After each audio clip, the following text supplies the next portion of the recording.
Abramos a palavra do Senhor no Evangelho de João, no último milagre ou no primeiro, né? Naquela sequência que nós estamos fazendo hoje. É o último milagre, mas na cronologia do Evangelho é o primeiro milagre de Jesus.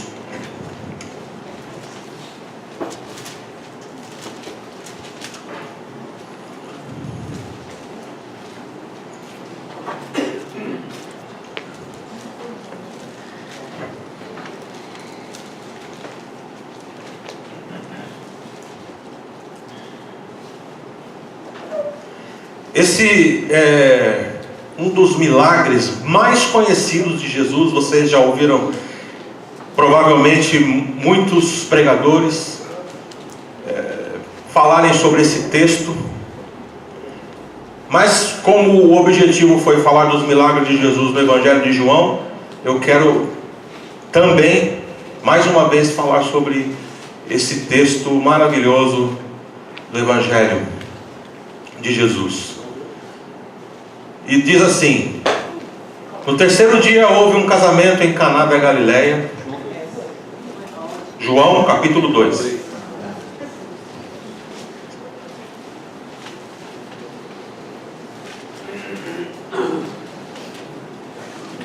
No terceiro dia houve um casamento em Caná da Galileia, e a mãe de Jesus estava ali. Jesus e seus discípulos também haviam sido convidados para o casamento.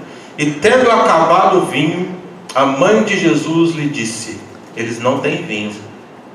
E respondeu Jesus: que temos nós em comum, mulher? A minha hora ainda não chegou. Sua mãe disse aos serviçais: façam tudo o que ele mandar.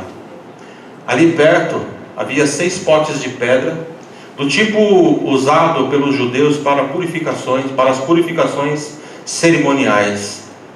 Em cada pote cabiam entre 80 e 120 litros. Aqui nessa tradução diz metretas. Disse Jesus aos serviçais: encham os potes. E eles os encheram até a borda. E então disse: agora levem um pouco ao encarregado da festa. E eles assim fizeram.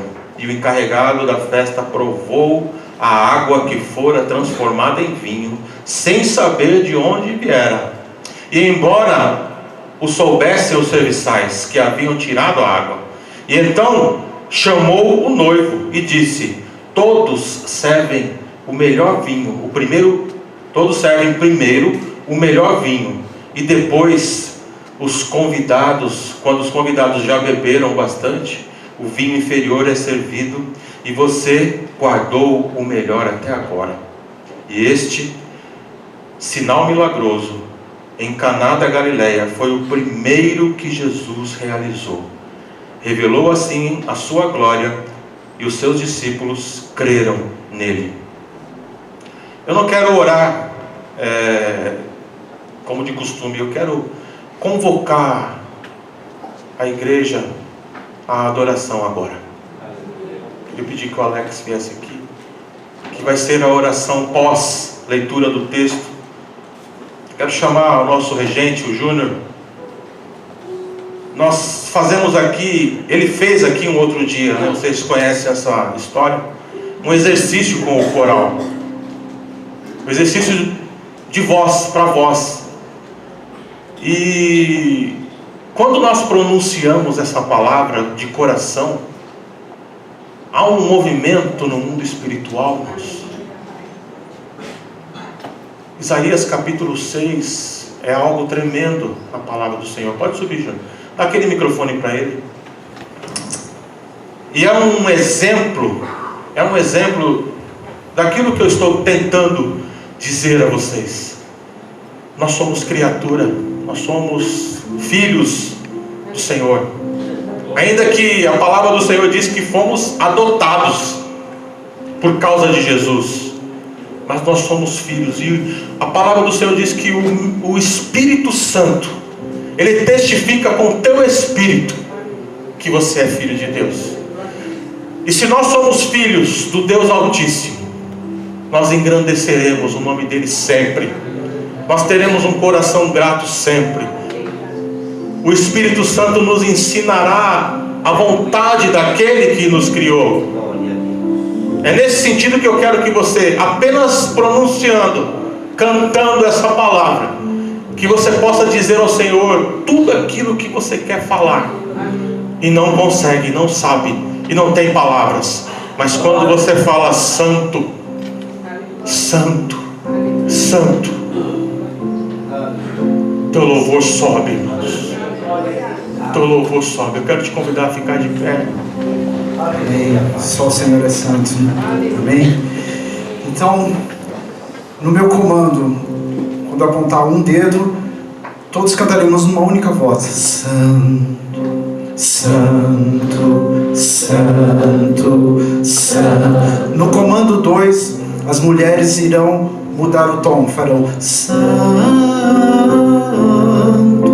Santo. 1, Santo, Santo, Santo. Eu subi demais. Santo, Santo. E no terceiro sim. Santo, Santo.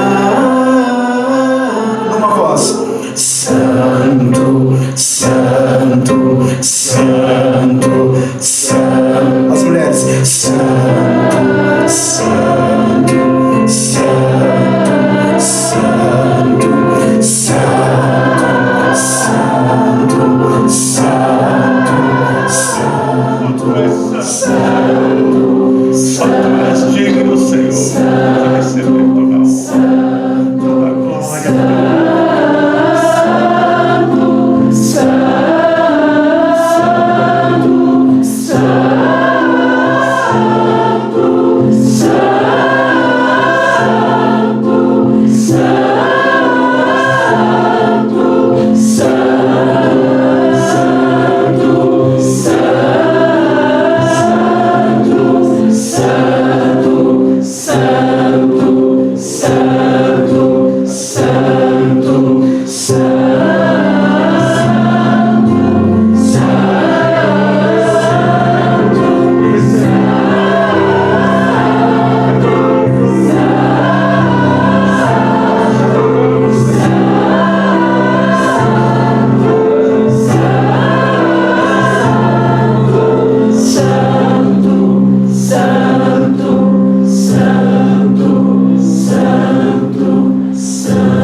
Se assentar.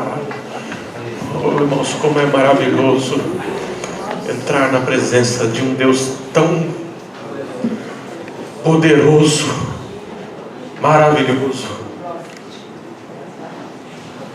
Ontem nós estivemos aqui e foi realmente uma palavra maravilhosa e uma adoração que muitas vezes eu não consigo encontrar palavras, só estando aqui mesmo, só estando aqui. Por isso que eu não gosto de perder, não porque eu sou pastor, mas eu não gosto de perder nenhuma reunião de adoração, porque parece que é tudo igual, né? Mas não é, não é. Sabe por quê?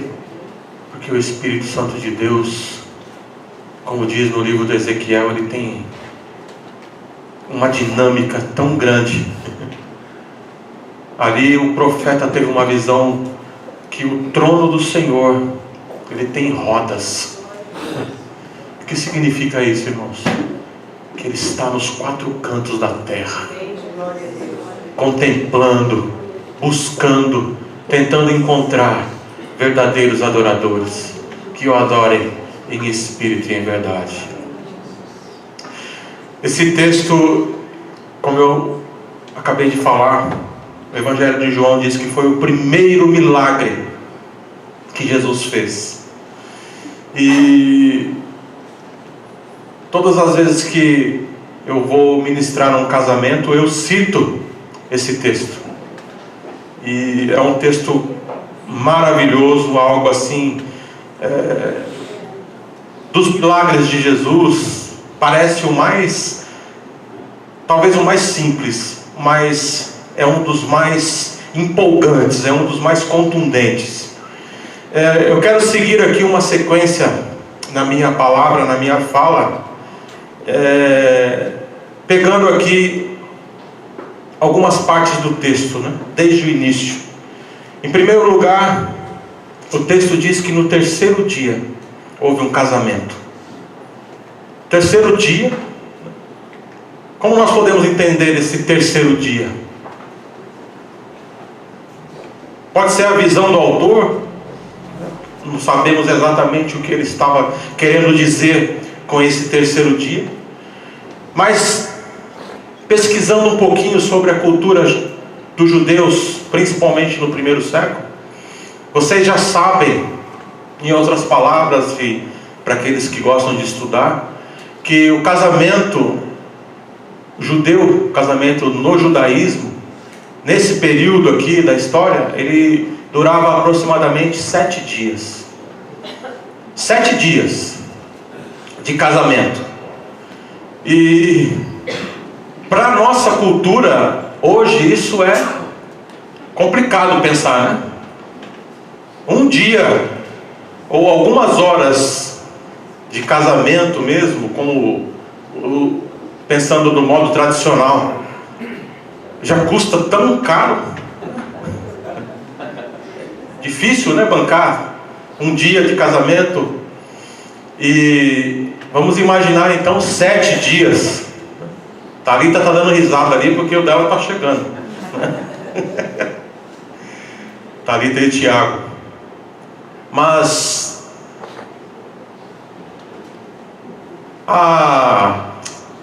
eu li um relato, né, isso há um tempo atrás, de que o casamento judeu acontecia mais ou menos assim. A noiva, ela tinha os seus convidados, e o noivo tinha também os seus convidados. Então, segundo aquele relato, o noivo ele comemorava alguns dias, se não me falha a memória, 3 dias aproximadamente, com os seus convidados lá na sua casa, e a noiva da mesma forma.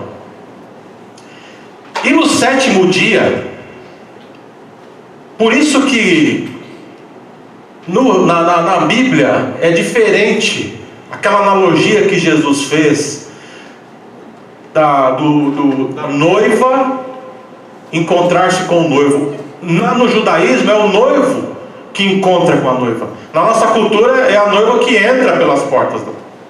Na cultura judaica é o contrário. O noivo, ele ia ao encontro da noiva. Por isso que Jesus usou essa analogia da igreja e ele como noivo, porque é ele que vai vir ao encontro da sua noiva.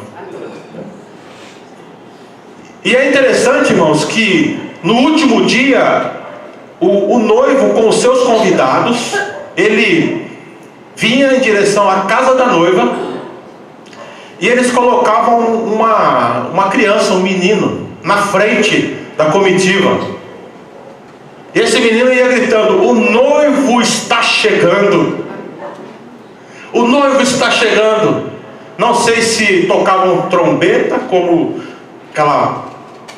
pensando na parousia ou segunda vinda de Jesus, mas eles anunciavam com tanto entusiasmo, né? Essa criança, esse menino anunciava, e a noiva ficava esperando a chegada do noivo, assim como a igreja espera a volta do noivo, para que esse casamento se cumpra, né? E aí nós participaremos das bodas, da festa, como a palavra do Senhor diz. Então todos os convidados ficavam no mesmo lugar, e no último dia do casamento a festa estava acontecendo. Pelo relato do texto que nós lemos, não sabemos pelo que o autor está dizendo aqui, foi no terceiro dia. Provavelmente a casa ou a festa estava acontecendo na casa do noivo, não sabemos exatamente, mas segundo esse relato que eu disse agora, o casamento judeu acontecia dessa forma. Provavelmente eles estavam aqui na casa do noivo comemorando, porque o texto não fala aqui sobre a noiva, né? O mestre Sala lhe chama o noivo e fala: olha, até agora o melhor vinho você está servindo. Então é a primeira reflexão que eu quero meditar com vocês a respeito do casamento. Irmãos, eu não quero chover no molhado, essa gíria que nós usamos, mas quero pensar mais um pouquinho a respeito do casamento. Eu digo isso porque o Espírito Santo ele nos toca a falar em algumas coisas. Nós estamos vivendo em um tempo em que o casamento é algo banal para as pessoas. Na sociedade em que nós vivemos, as pessoas não se importam mais com o casamento. Não falam, não tem mais aquela mística, não tem mais, pelo menos com as pessoas que eu converso, assim, de uma forma geral, no trabalho, por aí. Eu acabei de encontrar ontem um amigo, um vizinho meu, minha irmã, se ela estiver aí, ela sabe quem é, o Reginaldo. Morava aqui do lado da casa onde eu morei, aqui nessa rua. E aí nós conversando, eu falei: como é que você está? E ele: não, está tudo bem, graças a Deus. Eu trabalhando já há algum tempo na Polícia Federal, cresci, estou prosperando, estou isso, estou aquilo. E eu falei: poxa, que bênção, né? Mas e o teu casamento? Quero falar sobre isso. Quero falar. Falei: porque já me deu tanta dor de cabeça. Ou seja, acabou, o casamento dele acabou. E ele está... nós temos a mesma idade, fomos criados juntos, andamos de moto nessa rua aqui, muitos anos. E ele está numa outra visão de vida, numa outra pegada, numa outra interpretação de mundo. E conversando com ele ali, eu senti, irmãos, diante de tudo aquilo que ele conseguiu alcançar financeiramente, eu senti uma tristeza profunda no seu olhar. Por quê? Não sei se eu fiz o diagnóstico correto, mas porque o casamento dele foi por água abaixo. E ele falava com pesar, falava com sentimento. E eu quero que vocês prestem atenção naquilo que eu vou dizer. Não é delírio, não é delírio. Mas o inimigo das nossas almas, ele luta o tempo todo contra a tua vida, e principalmente para te separar do seu cônjuge, para destruir, para que a família seja realmente como a sociedade está colocando que ela é, algo banal. Nós não temos mais base, as pessoas não têm mais, agora tudo pode. O que é uma família? A família pode ser um homem com um homem, uma criança, uma mulher com uma mulher, isso pode ser família, não importa. A música do Lulu Santos, nos anos 80, ele falava que toda forma de amor é possível. O que ele estava querendo dizer em outras palavras? Não importa se é homem com homem, se é mulher com mulher. Vamos para a palavra de Deus. A palavra do Senhor diz que é abominação. É abominação. Não adianta a sociedade dizer: não, mas isso é amor, o ser humano ama. Não, isso não é amor. Isso não é amor. Isso é querer que os desejos de cada um, os desejos, como o apóstolo, eu quero que você medite, se você lembrar, vá até a carta do apóstolo Paulo aos Romanos, capítulo 1. Você não precisa nem ir ao texto do Antigo Testamento de Sodoma e Gomorra. Não. O apóstolo Paulo, ele esclarece muito bem o que Deus pensa a respeito desse tema que eu estou falando: família, homossexualismo. Então vamos lutar. Eu sei que, irmãos, essa luta espiritual em relação ao casamento, e também pode acontecer num namoro ou num noivado que esteja acontecendo. Preste atenção nisso. Se vocês não estão perdendo a essência, se vocês não estão pensando, se tudo aquilo que vem sobre as nossas vidas como informação não está mexendo com a tua maneira de pensar, eu quero te convidar a meditar na palavra do Senhor, a ler bons livros que vão te ajudar a ouvir boas palavras, e tira tudo aquilo que está na tua mente. Se isso está acontecendo, tira tudo que não vem de Deus. Ontem, irmãos, e eu tenho falado isso aqui em algumas ocasiões, porque aconteceu comigo. Quando nós temos os nossos pensamentos cativos a Cristo. O que é ter um pensamento cativo a Cristo? É que, essa palavra que às vezes soa de uma forma tão pejorativa, né? É você ter os seus pensamentos escravos de Deus. Ele tem que dominar a minha mente. Glória a Deus. Ainda que Ele nos deu essa liberdade, Ele nos dá essa liberdade de pensar, de refletir. Mas quando você decide no seu coração: Senhor, eu quero pensar como o Senhor quer que eu pense, eu quero sentir aquilo que o Senhor quer que eu sinta. Senhor, esse é o desejo do meu coração, porque nós somos falhos, nós somos carnais, nós somos pecadores, e nós necessitamos o dia inteiro, o tempo todo, a cada segundo, da presença de Deus em nossas vidas. E Ele só pode fazer isso a partir do momento que você entender que isso é possível.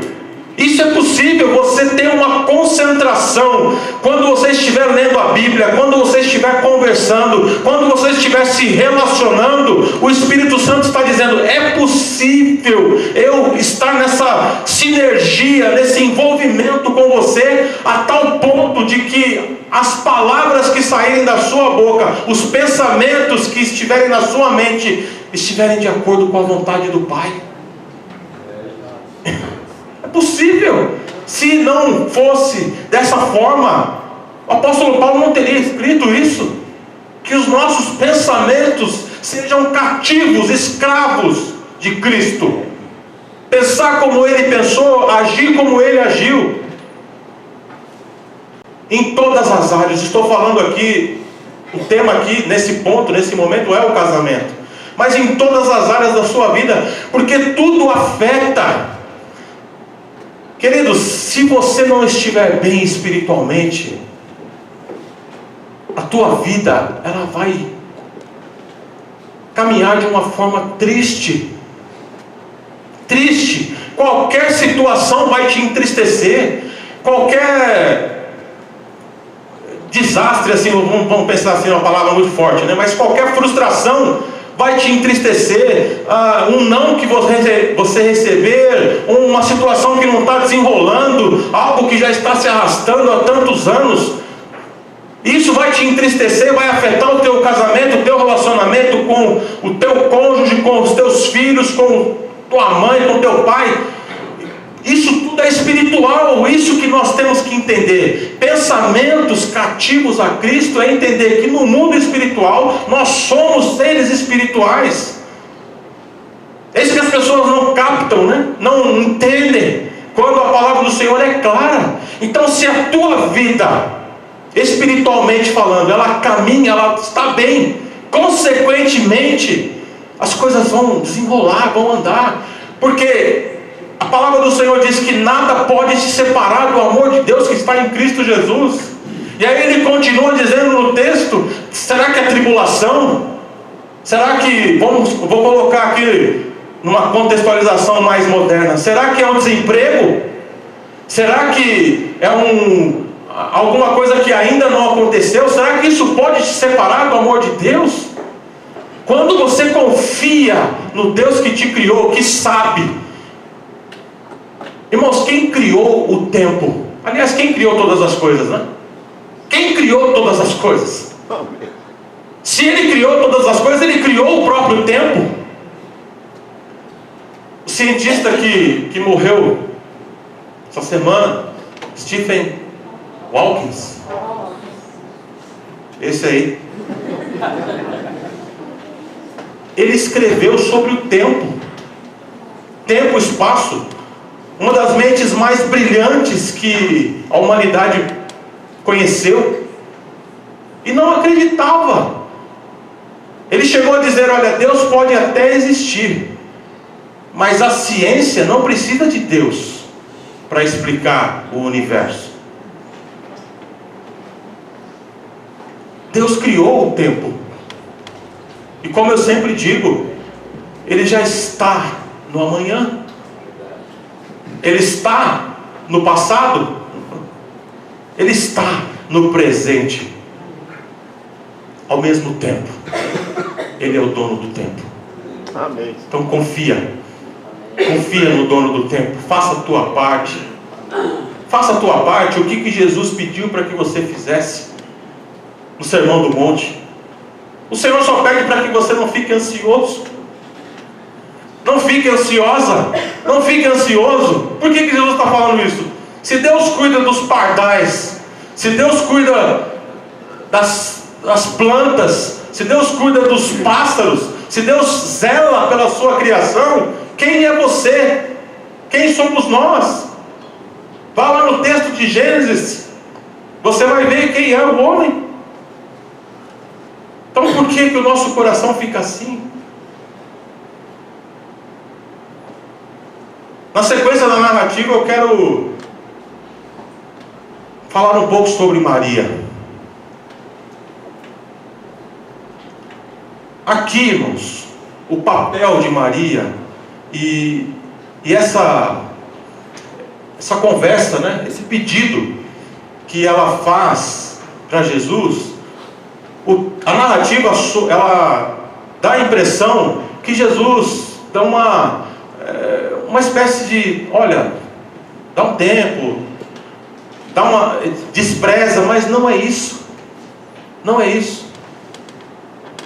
Em outras ocasiões também pareceu. Naquela passagem da mulher Ciro-fenícia: Senhor, olha, a minha filha está assim, está doente, está quase à morte, e isso e aquilo. E Jesus olhando para ela, e parecia que não estava dando resposta em um primeiro momento.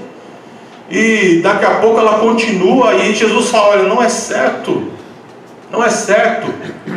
tirar a comida, o pão dos filhos e dar aos cachorrinhos.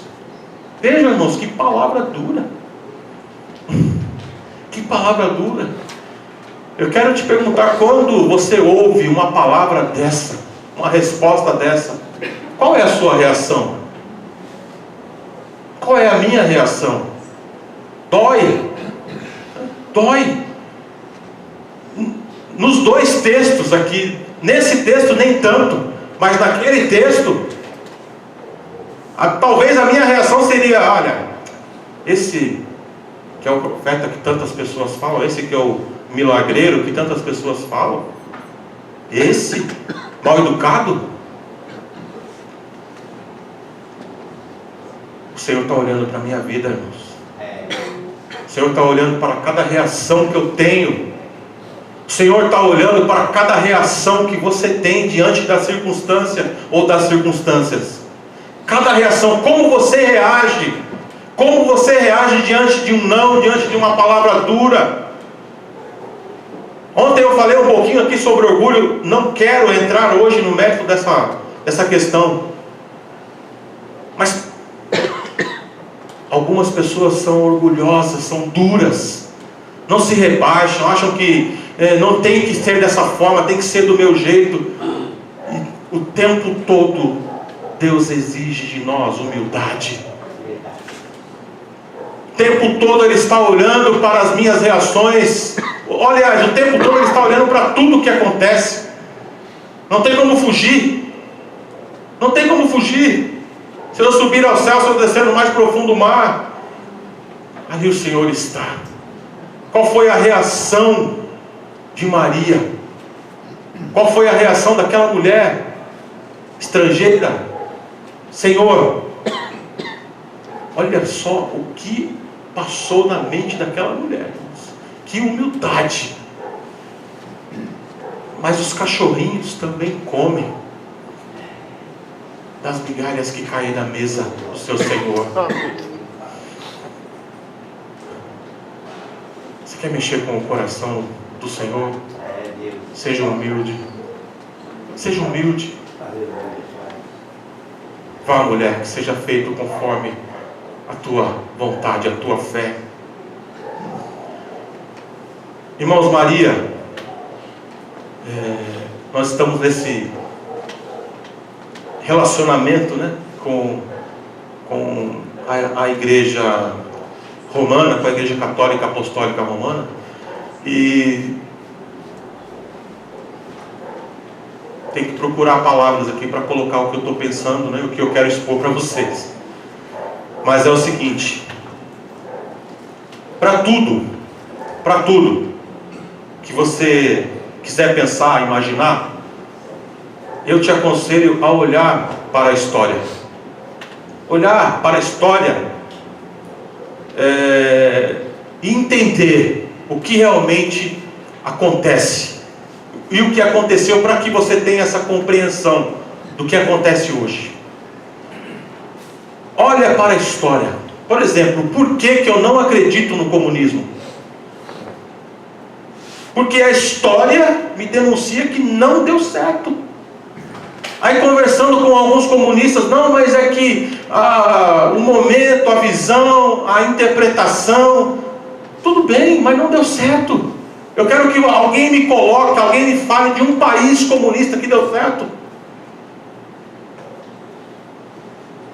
Cuba está vivendo... Como que está vivendo Cuba?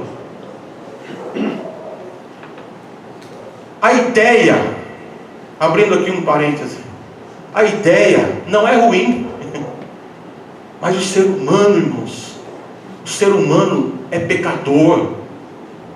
O ser humano é pecador. O ser humano, ele, como Abraham Lincoln disse, dê poder.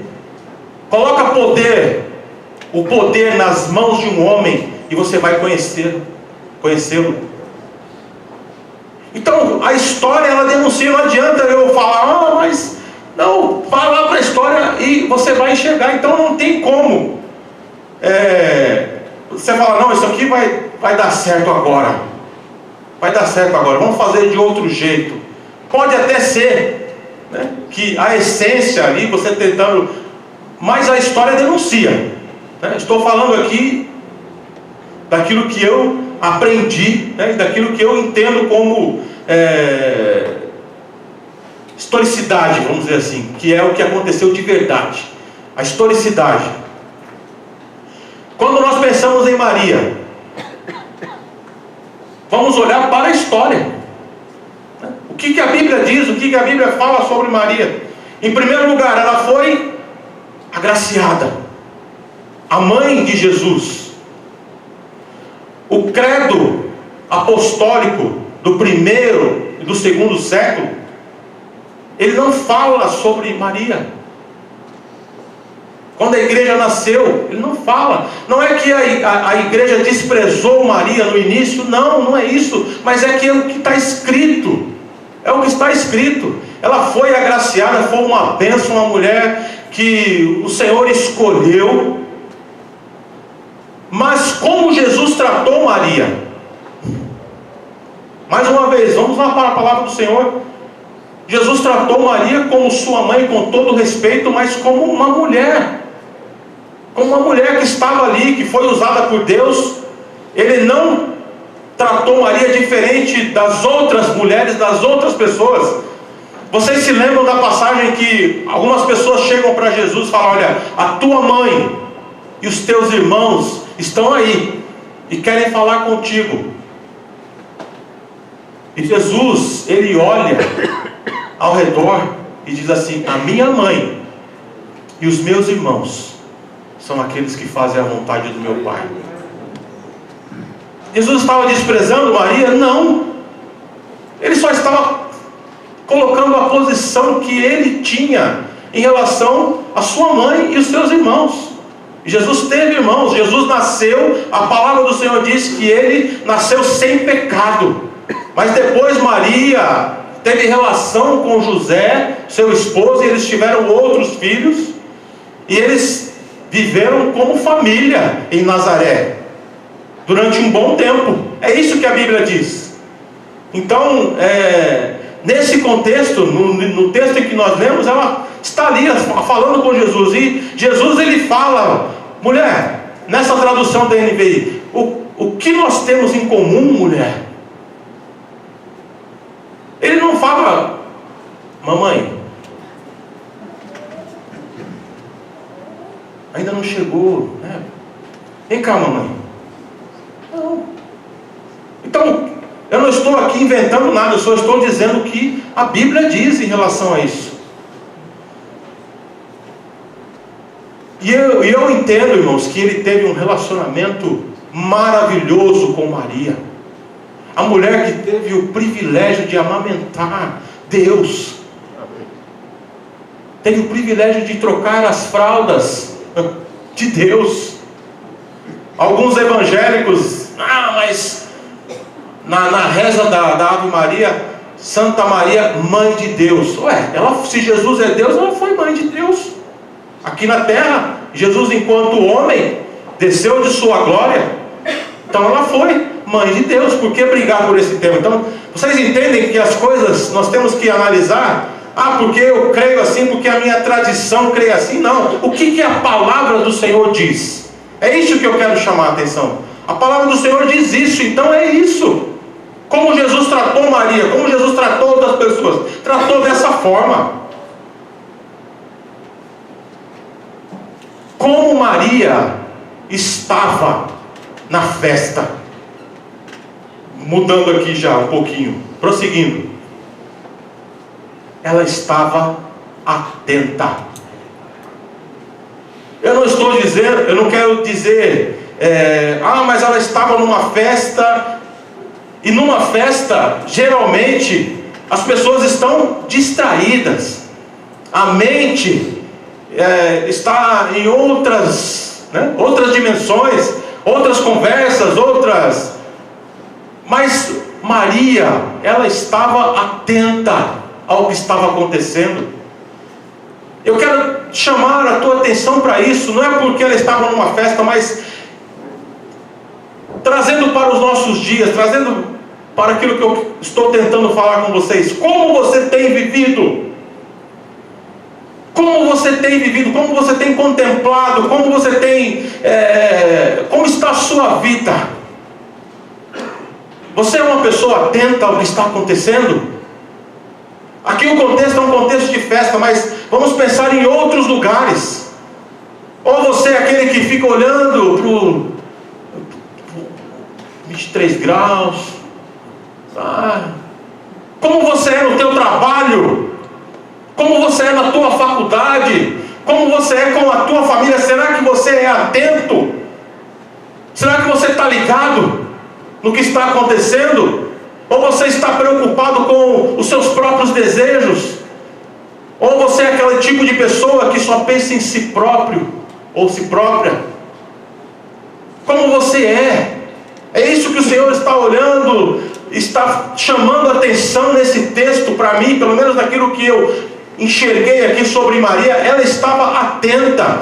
Muitos estavam ali, e se não fosse por causa dela, eu não sei o que teria acontecido ali, porque não saberemos dizer qual seria a reação de Jesus em relação a aquilo que aconteceu ali.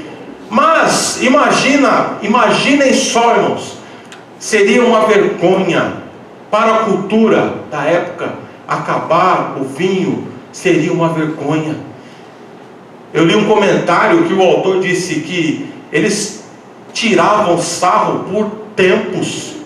Olha lá o fulano, o anfitrião, aquela festa que nós somos, que acabou o vinho. Ela estava atenta. É isso que eu quero chamar a atenção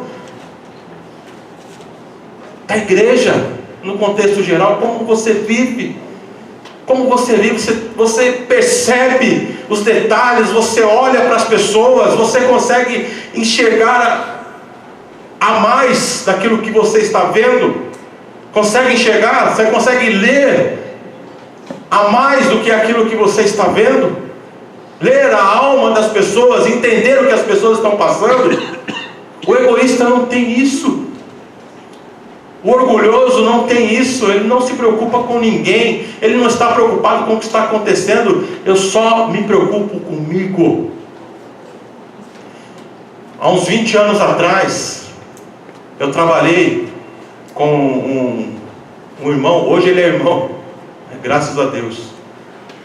Mas ele era o estereótipo do egoísta. Ele saía pelos corredores da empresa falando assim: o importante é o meu lado, o importante é o meu. Brincando, mas eu sabia que ele estava falando de coração. Mas são essas pessoas que Deus chama, né? São essas pessoas que Deus coloca no Getsemane da vida e espreme até sair óleo. Amém.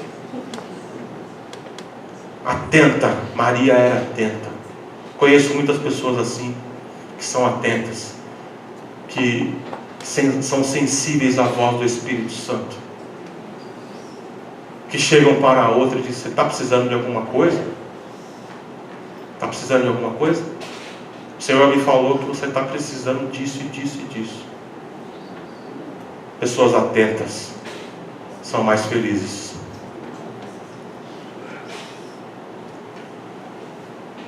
Como nós reagimos, eu disse isso já no começo, a uma reação negativa, como em princípio aqui parece que Jesus teve em relação ao pedido de Maria. Como nós reagimos? Dentro dessa mesma linha de pensamento, irmãos, eu quero pedir para que vocês continuem insistindo. Continuem insistindo. Jesus falou: olha, mulher, o que nós temos em comum? Ainda não é chegada a minha hora. Em outras palavras, Jesus estava dizendo: olha, se eu fizer esse milagre agora, eu vou começar já, a partir de agora, a trilhar o caminho da cruz. Vou começar a trilhar o caminho da cruz. E eu estou querendo dar uma adiada, vamos colocar aqui, foi o que deu a entender. Mas Jesus, acho que ele pensou: olha, não tem jeito, esse é o meu destino. Então, e ela, olhando para Jesus, olhando para o que estava acontecendo, atenta, olha para as pessoas que estavam servindo e fala: olha, façam tudo o que ele disser. Amém. Façam tudo o que ele disser. Eu quero te pedir, insista na oração. Confie, continue insistindo, falando com Deus. Se aquilo que você está pedindo não é um delírio, não é algo egoisticamente falando, vamos pensar assim, continue insistindo, continue orando. Faça como aquela mulher Sírio-Fenícia que eu acabei de falar agora. Insista, ore, peça. Foi o próprio Jesus mesmo que deixou esse toque para nós: batei, busquem, insistam, orem. Os potes da purificação, irmãos, aqueles potes eram usados para um ritual de purificação, de lavagem de mãos. O judeu tem o seu ritual. E eles estavam vazios. Os potes estavam vazios. E seria impensável colocar vinho num pote que era talhado, que era feito para colocar água. Resumindo, irmãos, Jesus, ele não está nem aí para ritual religioso. está preocupado com você. Está preocupado com a tua vida. Ele está preocupado, ele ficou preocupado com uma possível vergonha que aquele noivo viria a passar. Esse é o nosso Deus.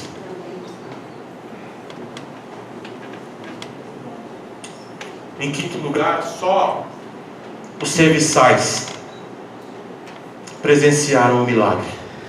O texto aqui é claro. A festa estava rolando, o burburinho ali, Maria, as pessoas ali, olha, acabou o vinho, tal. E diante da ordem de Jesus, só os servos viram o milagre. Só os servos. Que tipo de pessoa nós somos? Pensando nesse contexto aqui. Os outros foram abençoados. Porque Deus é bom. A sua misericórdia dura para sempre. Glória a Deus. Os outros receberam a bênção. Quantas vezes Deus fez por você, assim como Ele fez aqui nesse texto, você nem ficou sabendo. Quanto vinho, quanto suco de uva você bebeu por causa do Senhor, colocando aqui uma outra dimensão. Quantos livramentos o Senhor te deu. Aleluia.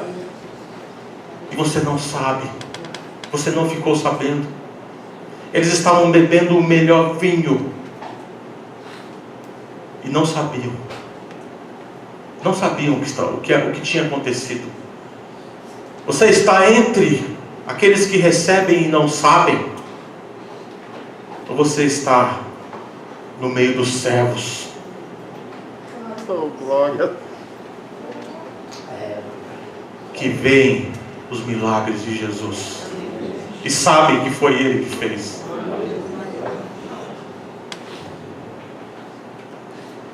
Quando nós andamos com Jesus, irmãos, não existe o jargão, o melhor ainda está por vir. Glória a Deus. Porque o melhor sempre está conosco. Sempre está conosco. Porque Ele é o caminho, a verdade e a vida. Aleluia. Glória a Deus. Ainda que as circunstâncias não digam não, né? Não é possível. Não é possível.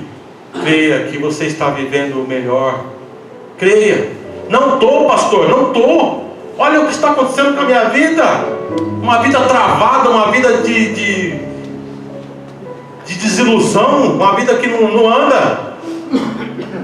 Se você tiver o seu pensamento cativo a Cristo verdadeiramente, você vai entender que esse tempo é tempo de aprendizado. É tempo de exaltar e engrandecer o nome do Senhor. Não importa se o vinho acabou. Não importa. O Senhor está conosco. Aleluia. Deus de Jacó, o nosso refúgio. Glória a Deus. E as palmas louvam ao Senhor.